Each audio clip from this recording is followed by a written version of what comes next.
IR이라는 게 실제로 과연 투자자와의 만남에서 잘한 IR, 잘한 이런 발표가 있거든요.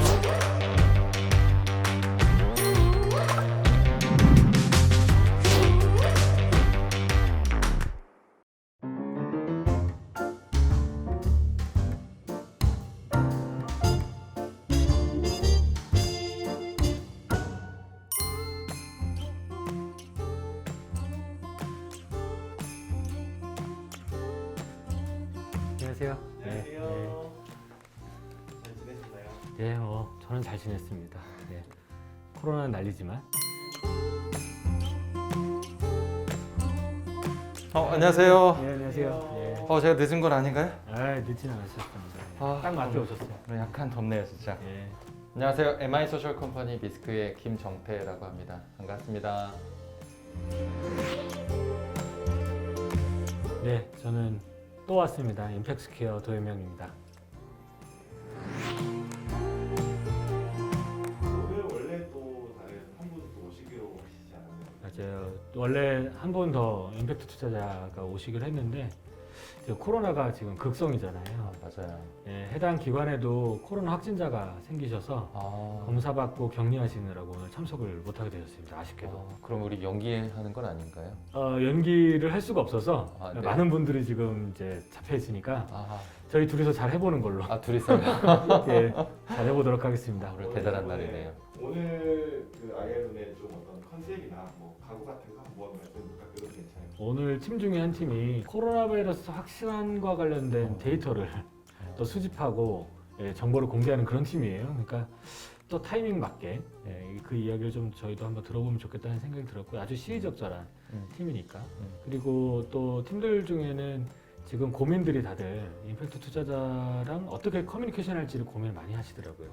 이런 부분은 조금 더 강조하셔도 좋을 것 같다 이런 코멘트도 많이 들을 수 있으면 좋겠다는 생각이 듭니다. 저도 그냥 IR 자리가 아니라고 듣고 멘토링, 케어링 네. 같이 하는 거니까 또 속에 있는 속 깊은 이야기 한번 저희 듣고 네. 그런 이야기 공감하는 시간 되도록 해보겠습니다. 네, 가시죠. 고맙습니다.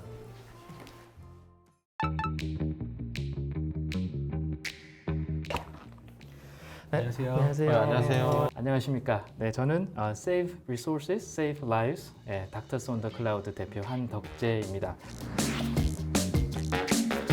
저희 이제 DOCL은 의료 현장의 현실적인 문제에 대한 솔루션을 플랫폼으로 제공하고자 하는 기업입니다. 자, 현재 저희가 해결하고자 하는 문제는 지금 전 세계적으로 가장 시급하고 가장 중요하게 해결해야 되는 문제가 있습니다. 바로 아시다시피 이제 코로나19가 되겠는데요. 이 환자 수가 기하급수적으로 늘다 보니까 전 세계적으로 어떤 의료 체계가 붕괴가 돼서 사회적인 문제가 되는 걸 아마 언론에서 계속 이렇게 실시간으로 목도를 좀 하고 계실 겁니다. 그래서 이런 현상이 도대체 왜 일어나는지 파악을 좀 하고 그다음에 이걸 어떤 식으로 해결하고자 하는지 말씀드리도록 하겠습니다. 밑에 있는 이 지도를 보시면 각 국가별로 코로나19 때문에 발생하는 사망률을 색깔로 다르게 표시를 해놨습니다. 근데 좀 궁금한 게 같은 병이고 의사들은 전 세계적으로 똑같은 교육을 받기 때문에 도대체 왜 이런 사망률 차이가 나는 것인가 이게 이제 의문을 가질 수 있는데요. 저희는 그 이유를 이제 의료 자원의 가용성에서 찾았습니다. 아무리 이제 의사의 실력이 같더라도 우리가 활용할 수 있는 의료 자원이 부족하다면 치료하기가 굉장히 어렵지 않을까라는 생각을 했었고요. 내가 검사를 받으러 가야 될까 말아야 될까? 사실 이거는 중요한 시점이 이미 지났다고 생각을 합니다. 그냥 불안하면 가서 그냥 검사 받으면 되니까요. 실제로 감염이 된 환자 입장에서는 나는 아파서 입원을 해야 되는데 이미 병원이 포화 상태예요. 근데 이 입원한 사람들이 퇴원을 해서 나가주지 않으면 뒤에 환자들이 입원을 못 하거든요. 그러면 밖에 남겨진 환자들은 결국 사망률이 올라갈 수밖에 없고 환자 적체가 계속 심화되다 보면 이런 것들이 사회적 문제가 됩니다. 우리나라는 그나마 좀 이렇게 안정적으로 돼가고 있지만 개발도상국에서는 아직도 엄청난 문제가 되고 있습니다. 솔루션은 환자가 자신의 체온과 증상을 간단하게 앱으로 입력을 하면 서버에서 AI로 이 증상과 체온을 받아서 이 환자가 어떻게 악화를 할 것인지에 대한 위험도를 예측을 합니다. 그럼 그것을 다시 환자한테도 제공을 해주고요. 의료진한테도 이 결과를 제공을 합니다. 환자 입장에서는 내가 어떻게 될 것인가에 하는 그런 불안감도 좀 해소를 할 수가 있을 것이고 의료진 입장에서는 환자가 안 그래도 이렇게 몰아쳐서 너무나 바쁜데 이런 그 아주 수치화된 자료가 있다면 이 환자를 입원시킬 건가 말 것인가, 그 다음에 넥스트 플랜으로 이 사람을 어떻게 치료할 것인가 디시전 메이킹을 하는데 조금 서포트해 줄 수 있는 그런 툴이 될 거고요. 또 확진 환자용 앱이랑 의료진용 앱은 항상 실시간 연동이 되기 때문에 의료진은 이 스마트폰만 들고 있으면 환자 상태가 어떻게 변화하는지 모니터링을 할 수 있다는 겁니다. 굉장히 적은 수의 의료진으로 많은 수의 환자를 컨트롤할 수 있다, 이렇게 말씀드릴 수가 있을 거고요. 저희가 이 플랫폼으로 성과를 좀 말씀을 드리자면 google.org에서 해외 사업에 이제 사용할 수 있는 한 50만 달러 정도의 이제 그랜트를 받은 바가 있고요. WHO에도 이제 등재가 돼 있고 올해 코이카 CTS 프로그램에 선정이 돼서 인도네시아에 지금 진출하려고 지금 실무 협의를 여러 가지 하고 있습니다. 그래서 이런 저희 플랫폼을 한 3가지 정도의 말로 저희가 이제 요약을 해볼 수 있을 것 같은데, 제 생각에는 인공지능, 그리고 확장성, 공공성 이 3가지로 이제 말씀을 드릴 수 있을 것 같고요. 그러니까 이런 이제 특징을 이용해서 저희가 3가지의 이제 서비스 라인으로 이제 확장을 하려고 지금 그로스 플랜을 지금 잡고 있습니다. 그 중에 이제 오늘 설명드릴 거는 이 신종 감염병 프로젝트에 대한 거고요. 신종 감염병 프로젝트라는 건 사실 이 코로나 프로젝트하고 똑같습니다. 근데 이 코로나19가 언젠가는 끝날 건데 분명히 이런 팬데믹한 이런 바이러스 질환이 또 옵니다. 이게 굉장히 간격이 짧게 이런 현상이 계속 발생을 한다면 결국은 의료 자원이 고갈이 될 거고 또 사회적 문제가 야기가 될 겁니다. 근데 다행히도 저희 플랫폼은 팬데믹 규모의 그런 그 감염병에서 아주 초기 프로포션에 해당하는 환자의 데이터만 있으면 실제적인 치료제, 백신이 개발되기 전까지 최대한 그 리소스를 세이브를 해서 시간을 벌어줄 수 있는 그런 툴로 자리매김할 수 있다고 생각을 하고요. 수익 구조에 대해서 조금 이제 간단하게 설명을 드리면, 병원의 입장에서는 환자를 입원시키더라도 뭐라도 한 가지 이상의 치료를 하는 환자를 입원시키기를 아마 원할 겁니다. 그냥 환자를 퍼스트 컴으로 이렇게 입원을 시키다 보면 아무것도 하지 않고 그냥 모니터링만 하는 환자가 있을 거고, 정말 중환자가 돼서 여러 가지 치료를 하는 환자가 있을 텐데, 입원한다고 하루 이틀 만에 퇴원하는 것도 아니고 입원을 한 번 하면 아무리 경증이라도 한 적어도 10일 정도는 입원을 해야 됩니다. 그렇기 때문에 이게 한 턴오버 한 번으로 보면 한 3천에서 6천만 원 정도의 이제 이익을 발생시킬 수 있고, 이게 이제 서울 경기권에 국한해서 말씀드리는 거지만 이게 뭐 전국 단위로 확대가 된다든지 아니면 이런 니즈가 있는, 특히 의료 체계가 이제 확실하지 않은 그런 개발도상국에 이거를 보급을 한다고 했을 때는 굉장한 수익 창출될 거라고 저는 예상을 하고 있습니다. 메인 프로젝트인 이 감염병 플랫폼을 장기간 유지하기 위해서는 막대한 자금이 소요될 걸로 이제 예상을 하고 있습니다. 그래서 저희 생각에는 그 규모가 한 10억에서 20억 정도의 규모가 되지 않을까 이제 예상을 이렇게 하고 있고요. 그리고 앞으로의 발전에 어떤 더욱 박차를 가할 수 있는 그런 원동력이 된다고 저는 생각하고 있습니다. 저희 프로젝트에 대해서 이제 궁금하신 점이나 아니면 어떤 고견이 있으시면 가감 없이 말씀해 주시면 감사하겠습니다. 그러니까 정부의 지원 사업이나 아니면 CTS 같은 이런 사업의 프로젝트 자체를 지원하는 이런 여러 가지가 있는데요. 상금은 사실은 꼬리표가 없는 돈으로서의 가치가 있지만 반면에 도와주는 건 없습니다. 그리고 확률이 떨어지죠. 상금은 몇 명만 따는 거니까. 대신 꼬리표가 없는 돈이니까 아무데나 쓸 수 있다는 장점이 있고 명성이 생기죠. 그리고 일반 지원금은 꼬리표는 있지만 비교적 큰 돈을 다수에게 제공하기 때문에 유용하게 쓰기에 가장 많이 활용되는 게 지원금이고요. 그리고 CTS처럼 특정 목적에 맞는 프로젝트 펀딩을 하고 파이낸싱을 해주는 이런 구조는 해당 목적이 우리가 원하는 것과 일치한다면 굉장히 유용합니다. 왜냐하면 호혜적으로 다양한 지원들이 이어지거든요. 닥터스 온 더 클라우드 같은 경우에는 목적성이 너무나 잘 맞고, 또 이것이야말로 우리가 최근에 이번 정부에서 많이 강조했던 의료나 기후변화에 대한 ODA라는 하나의 특성에도 아주 적합하게 있기 때문에 좋은 사업이 될 거라 생각합니다. 수익을 추구하는 것과 임팩트 향 두 가지 나눴잖아요. 네. 근데 아마 여기 함께 하셨던 공동차업자분들이 돈이 되는 거를 만들어야 되겠다고 생각해서 아마 이거 안 하셨을 것 같거든요. 맞습니다. 근데 대부분은 브레이크 스루라고 하는 돌파구가 돈이 되는 거 안 되고 이 문제가 아니라 진짜 필요하고 어떤 문제를 해결하는 진짜 어떤 지점들을 파악했을 때, 근데 이게 나중에는 돈이 안 되네? 그런데 이런 부분을 가지고 또 수익을 어떻게 만들 수 있을까? 이렇게 자연적으로 다가가거든요. 그래서 그런 부분에서 전형적으로 정말 임팩트 비즈니스 유형으로 나오신 것 같아서 저 더 궁금한 것들 그래서 물어보겠습니다. 병원에 입원을 시켜야 되는데 만약에 우리가 내보냈다. 그때 문제가 발생한다 라고 하는 거는 굉장히 심각한 문제를 만들기 때문에 예측 정확도에 대해서 어떤 식으로 접근하고 계시고 확정이 되어 있는지 일단 예측 정확도 측면에서 먼저 설명을 드리면 제가 이제 그런 부분을 저희가 논문으로 사실은 냈습니다. 저희가 실제 그 밸리데이션을 했을 때 이 환자 데이터를 넣어서 이 앱에서 이야기해주는 결과와 그 다음에 실제 환자가 갔던 코스를 비교를 했을 때 일치도가 한 0.88, 그러니까 88%에서 90% 초반대 정도로 이제 확인이 됐습니다. 이거를 말 그대로 이걸로 진단을 하겠다라고 생각을 하면 그건 아니고 내가 굉장히 바쁜데 너무 헷갈려서 모르겠다. 그렇지만 이거라도 있으면 내가 좀 더 도움을 받겠어 라고 하는 수준에서는 충분히 사용을 할 수 있을 것 같고요. 사실 이거를 만든 이유가 뭐 여러 선생님들 도우려는 목적도 있었고 했지만 제가 코로나 환자 직접 보는 입장에서 제가 필요해서 이제 만든 것도 사실은 있습니다. 전문가 창업에는 장단점이 다 있죠. 장점은 해당 영역에 대한 전문성을 이미 확보하고 있고 경험도 있고 네트워크도 있어서 사업을 실제 그 생태계 내에 안착시키는 데에는 엄청나게 수월하다는 점이 장점이고요. 근데 문제가 있다면 자신이 갖고 있는 전문성 자체에 매몰되어서 전체 생태계를 보지 못하고 그리고 사업보다는 솔루션 중심으로 도구 중심으로 생각하는 경향이 굉장히 강한 거죠. 그리고 돈이 돌아가는 방식이나 이런 이해도를 낮고요. 다행인 거는 닥터스 온 더 클라우드에서 이야기하는 방식은 사업하고 크게 어긋나 있지는 않은 것 같아요. 그리고 해당 영역이 그런 바이오 기술 창업은 아니니까 오히려 임상 영역에 가까우니까 비즈니스하고 동떨어져 있는 영역도 아니고 그래서 여러모로 괜찮았던 판단이 됩니다. 기본적인 통계로 논문이나 이런 부분들에 대한 검증이 기본적으로 끝났다는 것도 어느 정도 이해가 됩니다. 근데 이게 다른 사람이 따라오지 못할 만한 진입장벽은 아니라는 생각이 들어요. 결국에 우리의 차별성은 어디에서 나오는 건가요? 이제 진입 장벽에 대해서 이제 말씀을 하셨는데요. 장점이자 단점이 이 보험 체계입니다. 위에서 다 관리를 하고 있어서 이런 병이 딱 터지면 각 병원에 특히 대학병원 위주로 진료하는 의사들에게 이제 이런 이제 연구를 해서 빨리 결과를 내야 되니 데이터를 빨리 모읍시다라고 해서 뭐 태스크포스 비슷하게 이런 것들이 구성이 됩니다. 우리나라는 또 하나의 장점이 뭐냐면 전 국민이 굉장히 쉽게 의료 서비스를 이용할 수 있기 때문에 데이터 모으는 게 굉장히 쉽습니다. 용이합니다. 그런 점에서 저는 이게 진입 장벽이 생각보다 높다고 이제 생각이 들고요. 약이나 기기나 이것도 제약되어 있지만 의료인 자체는 또 어마어마하게 제약되어 있는 사실이잖아요.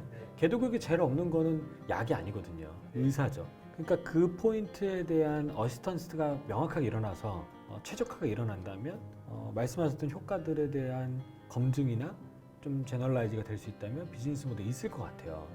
근데 그런 방향성이 맞는지 처음에 말씀해 주셨던 그 의료진의 어떤 니즈를 좀 해결해 줄 수 있는 그 부분이 분명히 있으나 이게 어느 정도 저희가 임팩트를 보여주지 않는다면 그런 시도 자체가 무색하게 될 거거든요. 그렇기 때문에 이 인도네시아 사업을 저희가 전력 투구해서 이제 진행을 하고 있는 거고 그래서 이제 여러 가지 요즘은 이제 생각이 많습니다. 이제 이 플랫폼을 이용해서 뭔가 다른 것을 해야 되지 않을까, 다른 것을 해서 거기에서 들어오는 어떤 수익으로 다시 이 사업으로 재투자를 해서 이걸 좀 롱런하게 갈 수 있는 파이프라인을 가졌으면 좋겠다는 생각을 굉장히 많이 했습니다. 그런데 지금은 저희가 아직 스타트업 초기이기 때문에 인적 자원이라든지 이런 것들이 다른 어떤 큰 기업들에 비해서 매우 작지 않습니까? 그래서 아까도 말씀하셨다시피 하나 하기도 벅찬데 이것저것 하기가 굉장히 힘든 상황이긴 합니다. 오히려 이제 그런 점이기 때문에 저희가 이제 인력 풀을 조금 이제 늘리기 위해서 사실 이제 뭐 투자나 이런 것도 필요한 니즈도 있고요. 그렇다면 우리가 이런 인적 자원을 최대한 활용하지 않고 우리 내부적으로 뭔가 할 수 있는 프로젝트는 없을까라고 생각을 했습니다. 그게 아까 제가 보여드렸던 PMS라든지 그 풀모놀로지 이제 프로젝트라든지 이제 그런 것들입니다. 닥터스 온 더 클라우드는 원래 처음에 서류만 봤을 때는 좀 걱정을 했던 팀인데 너무 좋은 연구이지만 캠페인이고 연구인데 비즈니스가 될까 이런 생각이 있었는데 막상 IR을 진행하고 보니까 이 팀이 갖고 있는 방향성 자체는 굉장히 말이 되고 또 수익 모델이 만드는 게 쉽지는 않아도 충분히 만들 수 있는 가능성이 있다는 생각이 들었거든요. 비즈니스 모델로 만들어질 만한 요인들을 충분히 검토하고 있는가, 그럴 가능성에 대한 이해도가 높고 준비가 되고 있는가에 대해서도 좋은 사업이라는 생각이 들었습니다. 사실 저는 이렇게 IR 미팅이라는 거 오늘 처음 해봅니다.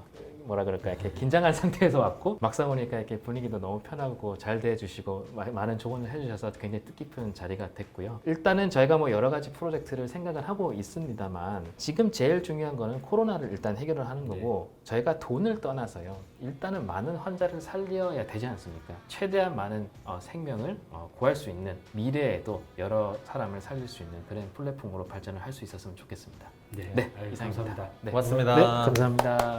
개선 얘기보다는 더 많은 시행착오를 겪어보시면 좋은 것 같아요. 그러니까 더 많은 시행착오가 더 많은 좋은 데이터를 가져올 거고 그런 부분들이 더 온전하게 될 거니까 개선보다는 지금 모습을 계속 하시는 거 저는 좋은 것 같습니다. 저에게 투자 의사결정을 물어보신다면 검토할 것 같습니다. 그러니까 당장 지금 결정하기에는 사실은 아직 비즈니스 모델의 이 구체화를 좀 더 같이 논의할 시간들이 필요한 것 같고요. 거기에 대한 확신이 어느 정도 서고 실제로 수행할 만한 내부의 인원이 지금 비즈니스 전문 인원이 부족하기 때문에 이 포인트에 대한 우려가 해소되면 투자할 만하다라고 생각합니다. 지금 사실 엄청 후련하고요. 저는 이 IR을 처음 해보는 거라서 네. 사실 어떻게 해야 될지도 잘 모르겠고 이제 이런 게 굉장히 컸거든요. 다행히 이제 옆에서 많이 도와주시는 분도 있었고 또 막상 오늘 와 보니까 너무 편한 분위기에서 잘 또 조언을 해주셔서 정말 뜻깊은 자리가 됐습니다.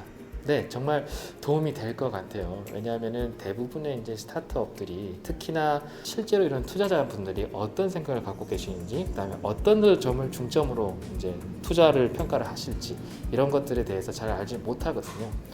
그렇기 때문에 이런 경험을 해본다는 것이 저희 앞으로 경험을 쌓는 것, 향후에 어떤 플랜을 잡는 것, 어떤 것에 대해서 굉장히 도움이 많이 될 것 같습니다.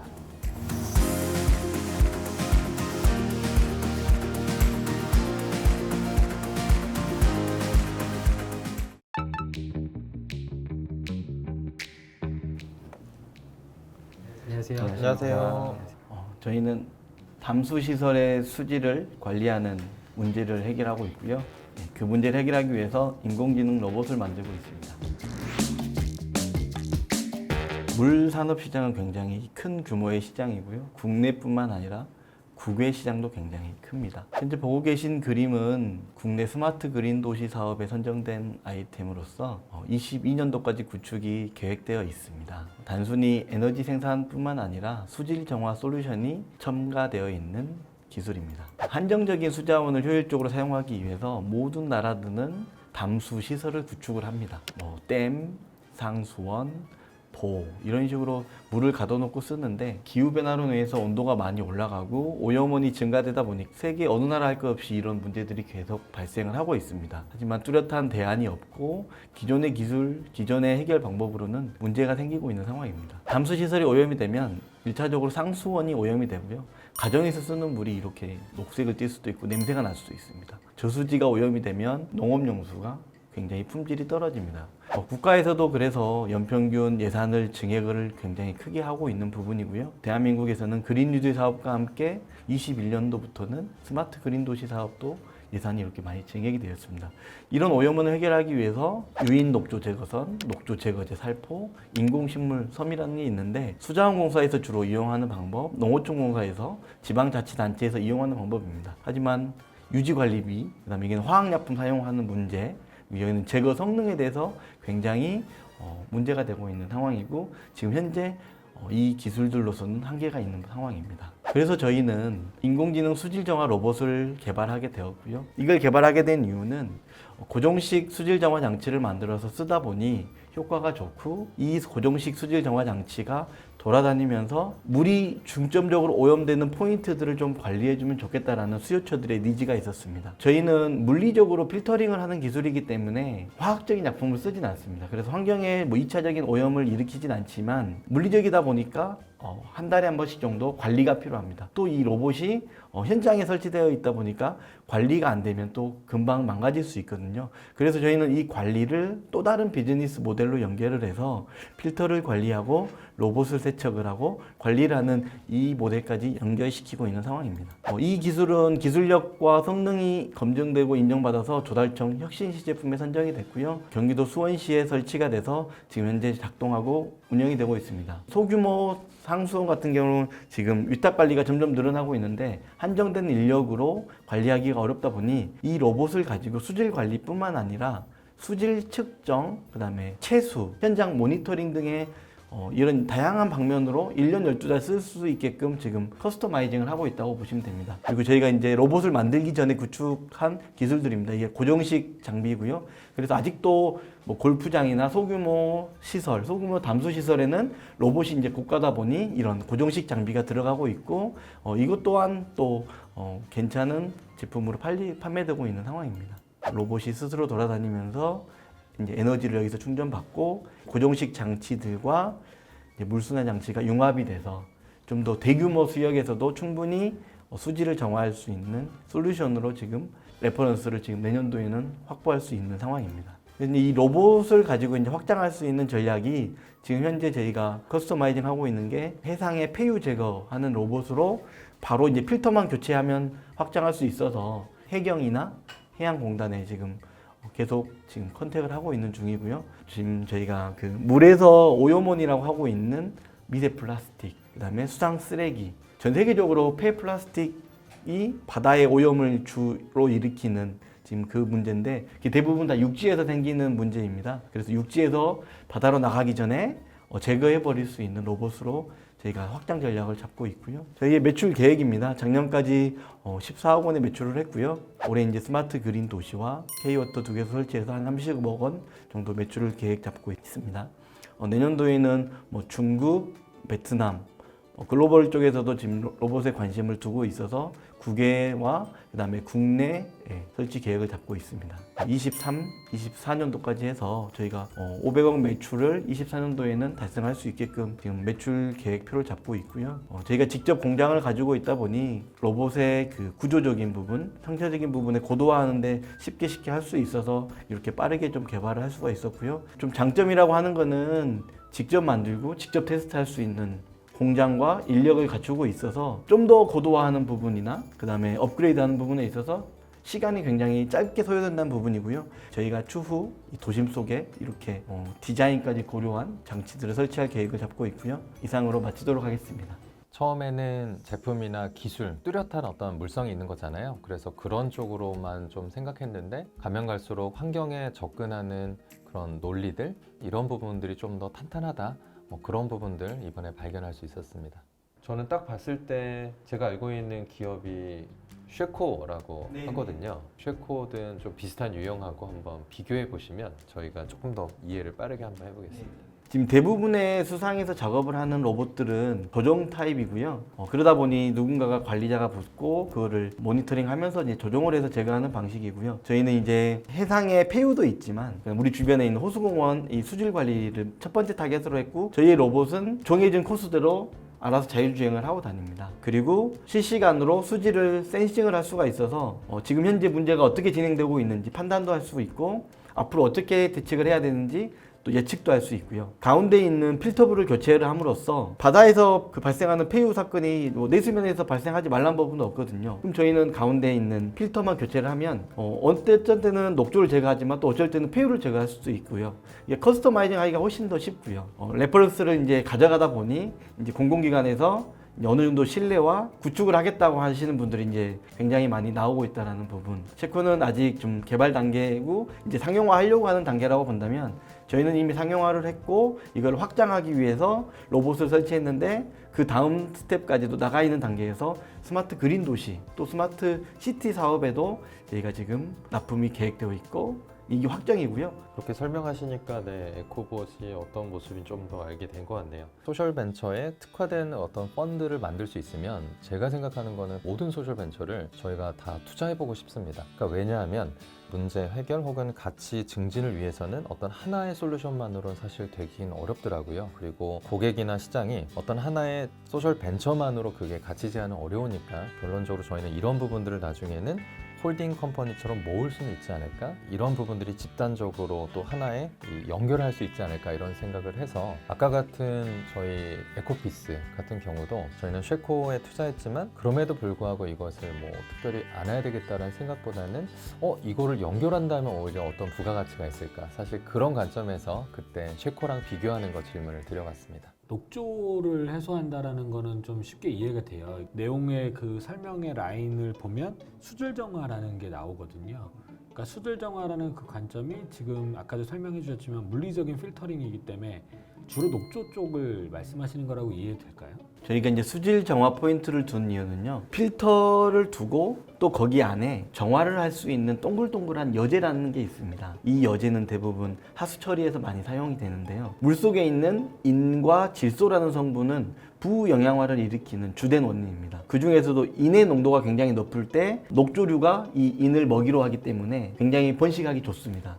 근데 그 안에 필터부가 각 면을 차지하고 있다면 이 가운데 데드 스페이스를 또 여제들이 채우고 있습니다. 물이 들어와서 이 여제들을 통과를 하고 필터부를 만나게 돼 있고 이 여제부를 만나면서 인이 제거되는 효과가 나옵니다. 그래서 이 여제에 인이 흡착이 되거든요. 지금 저희가 지금 하고 있는 거는 이 소재, 이 인을 제거하는 소재를 개발하시는 분들을 지금 찾고 있는데 저희가 지금 쓰고 있는 것보다 60배 이상 제거율이 좋은 소재를 또 찾게 되었습니다. 단가는 3배 정도 높은데 그거를 접목했을 때 인 제거율이 확 높아지면서 녹조 발생을 사전에 막아버릴 수 있는 효과까지 나올 수가 있는 겁니다.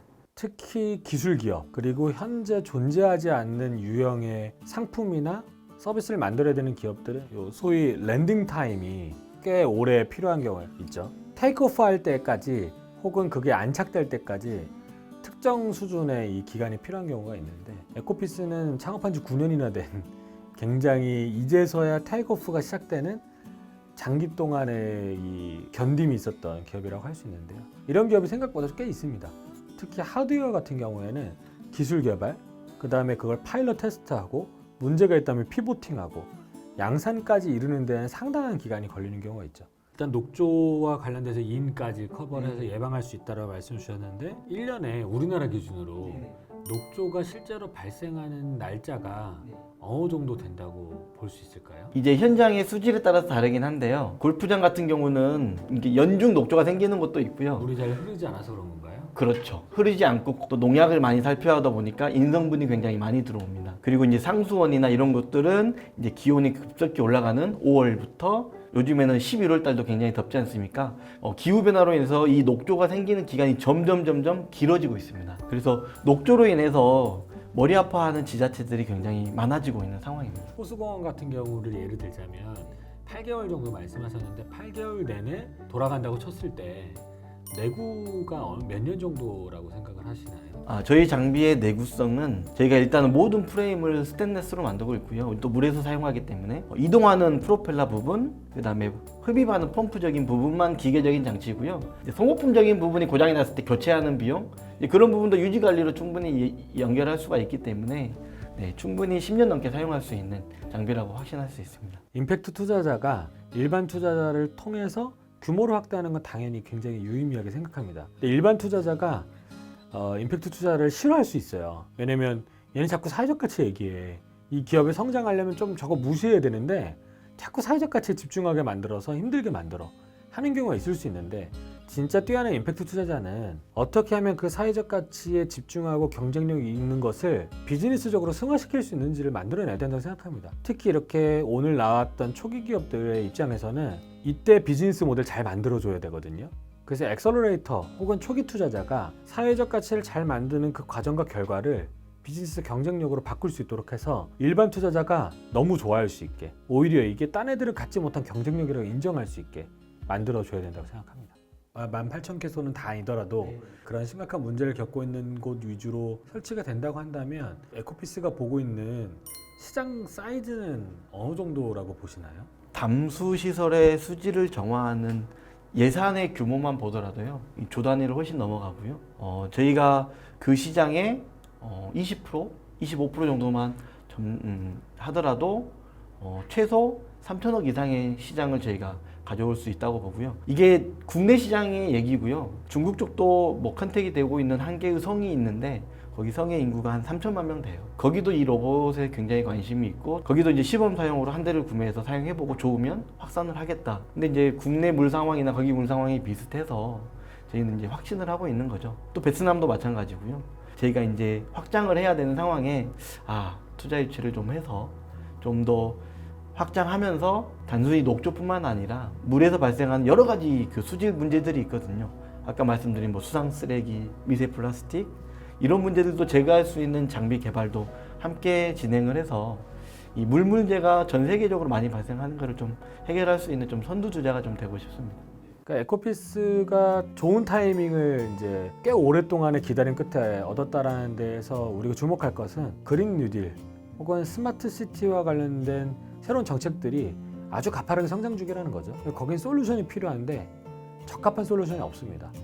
오랫동안 준비했던 그 결과물이 적합하게 만나는 시점, 요게 우리에게 기회인 거고 잘 활용했으면 좋겠다는 생각이 듭니다. 대한민국 수질 관련 소셜 벤처로서 국내에서 좋은 레퍼런스를 통해서 글로벌로 도전을 해서 국내뿐만 아니라 국외의 수질 문제도 해결할 수 있는 기업이 되고 싶습니다. 이상입니다. 네, 고맙습니다. 네. 고맙습니다. 네, 그 어떤 맥락과 IR에 누가 듣는지에 따라서 순서라든지 이야기 조절하는 건 저는 합리적인 것 같아요. 그래서 뭐 재무적 투자자들이나 일반적인 창투사한테 사회적 가치를 먼저 얘기하면서 미션과 목적을 얘기하기보다는 이런 부분들은 우리 사업이 잘 되고 하면은 궁극적으로 만드는 결과와 열매로서 또 생각하는 게 이런 사회적 가치입니다라고 얘기하면 소통이 되지 않을까 생각하고요. 하지만 임팩트를 집중하는 투자자들은 도대체 왜 이 사업을 시작하셨나, 문제 제기, 문제의 어떤 발단, 미션들이 사실 중요하잖아요. 그렇기 때문에 임팩트 투자자들은 처음부터 그런 얘기를 하고 우리의 기술과 시장에 대한 접근과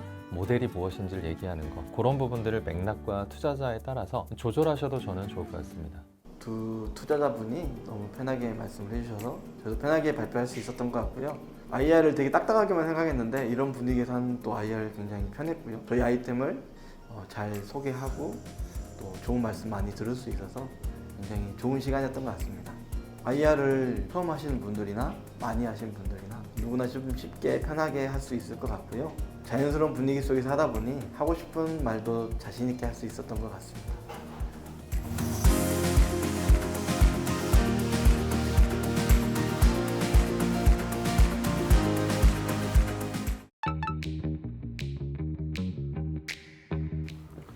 안녕하세요. 네, 안녕하십니까. 안녕하세요. 저희는 이제 재료공학으로 폐플라스틱을 쓸모있게 만드는 이영택 박영준입니다. 이게 그 제품인가 보네요. 소리로는 되게 무거울 줄 알았는데. 예, 비중이 1.2에서 1.3 정도 되고요. 그거는 이제 바닥재하고 외장재로 쓰는 제품입니다. 시공도 지금 되고 있고요. 판매도 되고 있습니다. 저희가 큰 제품은 1.5m짜리가 있어요. 그것도 지금 판매가 되고 있습니다. 저희가 이제 건축자재도 만드는데 많은 분들이 폐플라스틱 굿즈를 만들면 좋겠다. 그래서 저희가 그걸 만들어서 기념품으로 오늘 선물로 네네, 고맙습니다. 감사합니다. 거기 보시면 이제 조립식이라서 핸드폰도 이제 놓을 수 있고요. 필기도구도 놓을 수 있습니다. 아무래도 저희가 하드웨어 하는 기업이기 때문에 물건을 먼저 보여드리면은 잘 이해해 주셔서 많이 들고 다닙니다. 이 그림은 어린 학생이 가방을 들고 어디엔가 가고 있는 그림이에요. 근데 옆에 보시면은 창문도 없는 건물 있잖아요. 건물이 폐플라스틱으로 만든 겁니다. 그림 보시면 이제 유니세프라는 그림이 저기 가방이 있는데 유니세프가 이 내전으로 학교가 다 불타고 없어진 곳에 폐플라스틱으로 학교를 지어준 거예요. 그런데 저는 상당히 걱정됩니다. 불나면 다 죽거든요. 왜냐하면은 난연성이 없는 플라스틱을 썼기 때문에 화재가 나면 다 죽어요. 제 전공은 이제 플라스틱이고요. 철강 회사에서 오랫동안 근무했기 때문에 플라스틱의 강도를 올려주는 슬래그라는 물질이 있거든요. 그것을 융합을 해서 저희가 건축자재를 만들고 있습니다. 저희가 만든 이 자재는 불에도 잘 안 탑니다. 물론 연기도 안 나죠. 앞에서 보신 바와 같이 이 폐플라스틱 산업이 아직까지도 소규모 비자동화 때문에 제조원가가 높고 강도 향상을 위해서 이제 천연 충진제를 넣긴 넣는데 내구성이 부족합니다 아직. 그리고 이제 용도도 신발 의류 또는 뭐 집수조 이런 것처럼 일상용품에만 한정되어 있기 때문에 저 부가가치고 시장 규모도 굉장히 작습니다. 그래서 이제 폐플라스틱을 많이 소진할 수 없어요. 그래서 저는 이런 것들을 해결하기 위해서 저온가 폐자원 원료, 폐플라스틱도 폐자원이고요. 폐플라스틱 강도를 올려주는 슬래그도 제조소 부산물입니다. 이 두 개 다 부산물이기 때문에 원가를 절감할 수 있고 이것을 이제 플라스틱하고 슬래그를 화학적으로 결합을 시켜서 강도를 올릴 수가 있습니다. 그 용도로는 오른쪽에 보시는 바와 같이 건축 토목, 거푸집, 데크 플레이트, 침목, 가로수, 보호대 이런 쪽에 저희가 인프라용으로 사용할 수가 있습니다. 해결 방안 첫 번째, 두 번째, 세 번째 간단하게 말씀드리면은 기존 대비해서 저희가 원재료를 부상으로 공급받거나 재료공학 기술을 넣어서 원가 절감하고 공정 관사를 통해서 기존 대비 50% 이상 다운시킬 수가 있습니다. 기존의 제품들이 이게 다 있습니다. 그런데 이 제품이 철, 플라스틱, 나무, 콘크리트로 되어 있습니다. 철은 녹슬고 나무는 썩죠. 그 다음에 콘크리트는 부서집니다. 그렇기 때문에 저희는 내구성이 상당히 좋습니다. 그래서 이런 기술을 개발을 해서 작년부터 실증 테스트를 했고요. 작년 말부터 서울 세화령 플라자, 아모레퍼시픽 등의 바닥재 또는 외장재로 판매를 해서 사업을 진행하고 있습니다. 앞으로 이제 전기차가 많이 대세가 되기 때문에 저희도 전기차 배터리용 케이스를 모 철강사하고 같이 공동 기술 개발하는 협약을 통해서 시작품까지 만든 상태입니다. 많은 분들이 이제 걱정하시는 것이 이게 둘 다 부산물이기 때문에 인체에 해롭은 거 아니냐 그런 말씀을 많이 하셔가지고 저희도 공의 시험을 통해서 유해 물질이 나오지 않는 것을 확인을 했고요. 물성도 KS 기준에 적합하다는 것을 확인했습니다. 사업화 계획입니다. 저희는 사업과 기술 개발 과제를 이제 동시에 하고 있습니다. 저희는 기술 기반 회사이기 때문에 현재 기술 개발하면서 사업을 같이 하고 있거든요. 사업은 대기업, 건설사, 그다음에 중견기업, 중소기업과 함께 거푸집, 그다음에 가로수 보호대, 전기차 배터리 케이스 등을 진행을 하고 있고요. 과제는 이제 중소기업 벤처부, 그다음에 건설사 과제, 철도청 과제를 통해서 침목 등을 개발하고 있습니다. 이상 간단히 설명드렸습니다. 감사합니다. 예. 뭐 큰 선물은 안 받는 게 투자자에게 미덕인 것 같고요. 근데 이게 다행히 굉장히 고가의 선물은 아니어갖고 충분히 기념품 정도로 그리고 다른 데에도 나눠준 기념품이라고 하셔서 제가 받았고 어떤 식으로까지 성형될 수 있는지를 보여주는 제품이라고는 생각이 듭니다. 조립은 완성했고요. 예, 잘 조립이 되더라고요. 약간 소리가 나긴 했습니다. 원래 펫플라스틱 재생이라고 하면 페트는 페트끼리 모아서 재생하고 PE는 PE끼리 모아서 재생하고 할 때 지금 저희는 이게 다 섞여 있는 건가요? 저희는 단일 펫 플라스틱을 우선으로 사용하고 있습니다. 2개 이상의 플라스틱이 섞여 있으면은 어떤 제품을 만들게 되면 섞여 있는 것처럼 보입니다. 근데 그게 안 섞여 있기 때문에 계면이 존재하거든요. 그래서 2가지 이상의 펫 플라스틱을 섞는 것을 저희는 현재는 지향을 하고 있고요. 근데 많은 펫 플라스틱들이 여러 가지 것들이 섞여 있는 것이 현실입니다. 분리하기도 어렵고요. 그래서 저희는 2가지 이상의 펫 플라스틱이 섞여 있어도 원래의 물성을 나타낼 수 있는 기술을 개발을 현재 하고 있습니다. 저희가 요번에 팁스 과제를 통해서 지금 개발을 하고 있거든요. 그러니까 구체적인 시장 조사가 사실은 잘 안 돼 있어요. 그래서 제가 그런 질문을 드렸었는데 이게 기술 라이센싱 회사냐 아니면 소재를 판매하는 회사냐 또는 특정 제품에 대해서 아예 예를 들어 건축자재만 전문을 하겠다라는 것을 주장할 거냐에 따라서 시장 규모가 바뀌고 시장에 대한 어프로치가 바뀌는데 그 내용이 사실 명료하진 않았어요. 그러다 보니 이제 막 그거를 구체화하는 중이고 고민은 갖고 계시거든요. 아까 아이보리 코스트였나요? 펫플라스틱으로 건축 거 만든 것처럼 저렇게 하겠다 기대했는데 저거가 문제가 있다라 해서 조금 사실 그래서 몰입하게 됐던 것 같아서 이런 스토리텔링 좀 잘하신 것 같고 그 또 들으면은 뭐 이런 소재가 되게 완벽한 이상적인 물질 같거든요. 마치 옛날에 뭐 실리콘 발견한 것처럼. 그래서 저희 뭐 IR 이런 상황에서는 다 좋은 얘기도 하지만 약점이 뭔가요? 취약점은 저희가 트랙 레코드가 없습니다. 아직. 왜냐하면 건설 시장이 굉장히 보수적입니다. 그래서 저희가 이렇게 좋은 제품이 있습니다. 인증도 다 받았습니다. 뭐 공인시험 성적서 다 있습니다. 그러면은 어디 써봤어? 어디 적용해 본 적 있어? 없습니다.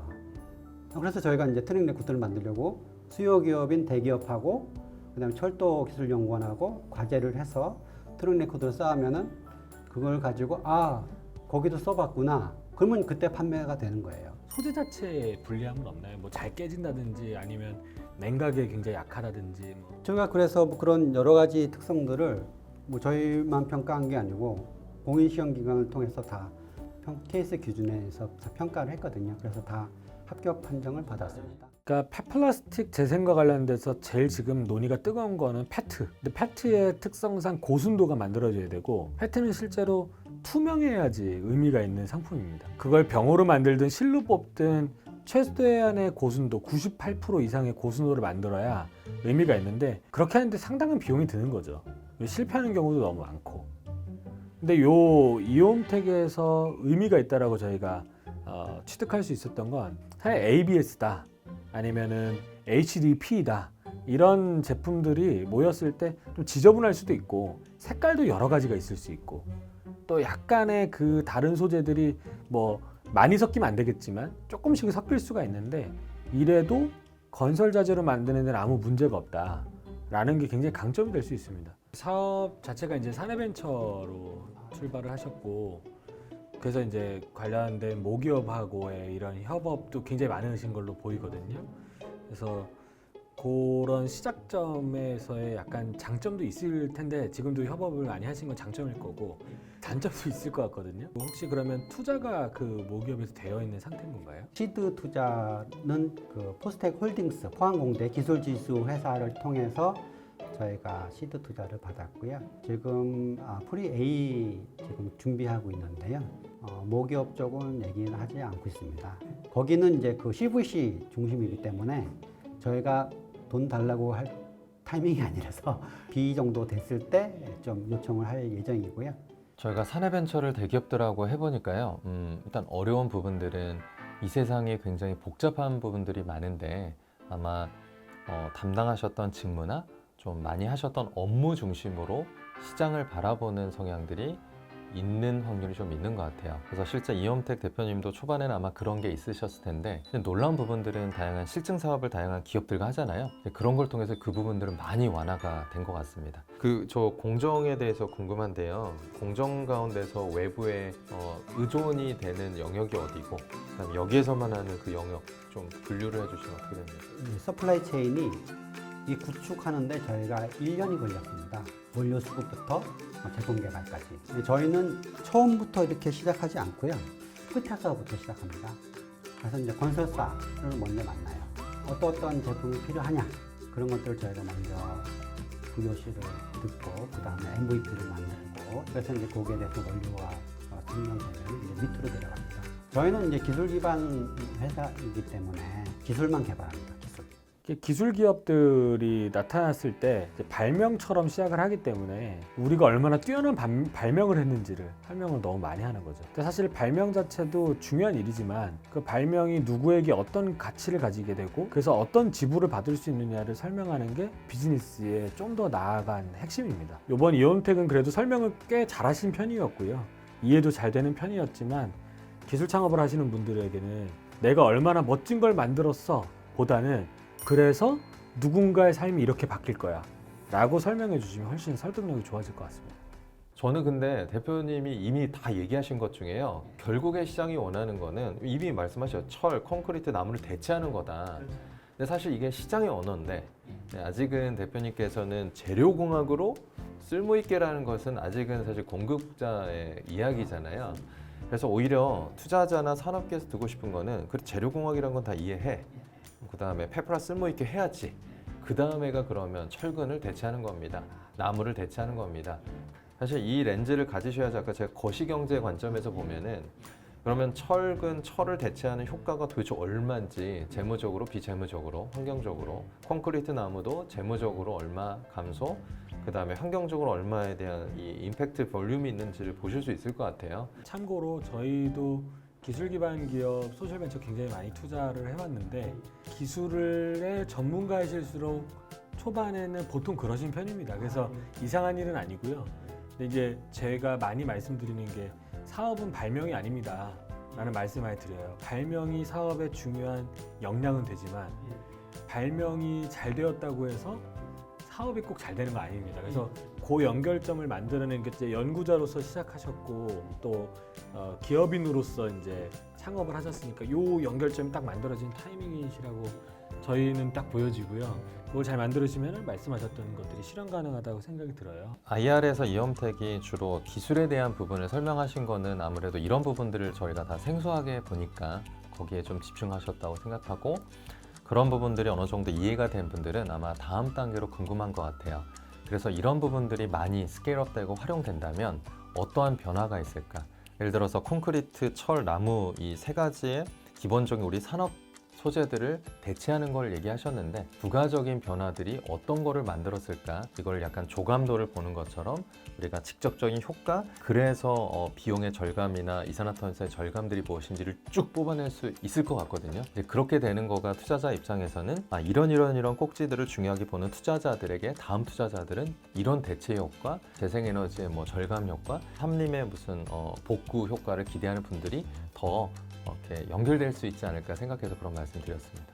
고생하셨습니다. 네, 감사합니다. 감사합니다. 네, 잘 들었습니다. 고맙습니다. 감사합니다. 사실은 좀 걱정했던 게 첫 번째, 두 번째, 세 번째 반복될수록 너무 똑같은 질문만 하게 돼갖고 지루할까봐, 영상도 지루할 수 있지만 하는 사람도 지루할까봐 좀 걱정을 했는데 다행히 개별 사업들의 차이성도 꽤 있고 대표님들의 성향과 태도의 차이도 꽤 있어서 충분히 재미있는 질문과 답변이 되고 있는 것 같습니다. 오늘 느낀 거는 IR에 대해서 이미 많이 하신 분도 오시면 좋을 것 같고요. 또 IR을 하긴 해야 되는데 좀 뭔가 두려웠던 분들도 오시면 좋을 것 같아요. 처음인 분들에게는 IR에 대한 방향을 잡아가는 데 많은 도움을 받으실 것 같고, IR을 또 여러 번 했던 분들이라 할지라도 서로가 멘토링과 컨설팅이 같이 들어가는 IR이 어떤 건지를 조금 더 경험할 수 있으실 것 같아서 이런 곳에 많이 지원해 보시면 좋을 것 같습니다. 재밌었습니다. 시간이 40분이었는데 너무 짧았어요. 더 했으면 좋을 뻔했습니다. 다음에 더 좋은 기회에 그 두 분 대표님하고 좀 더 사업에 대해서 이야기를 나누고 싶습니다. 다양한 투자자분들하고 진행하시는 것을 추천드립니다. 그 투자자분이 특별히 관심 있는 분야가 있거든요. 그래서 다양한 투자자분들하고 IR을 하면은 다양한 시각을 얻을 수 있기 때문에 저는 추천드립니다.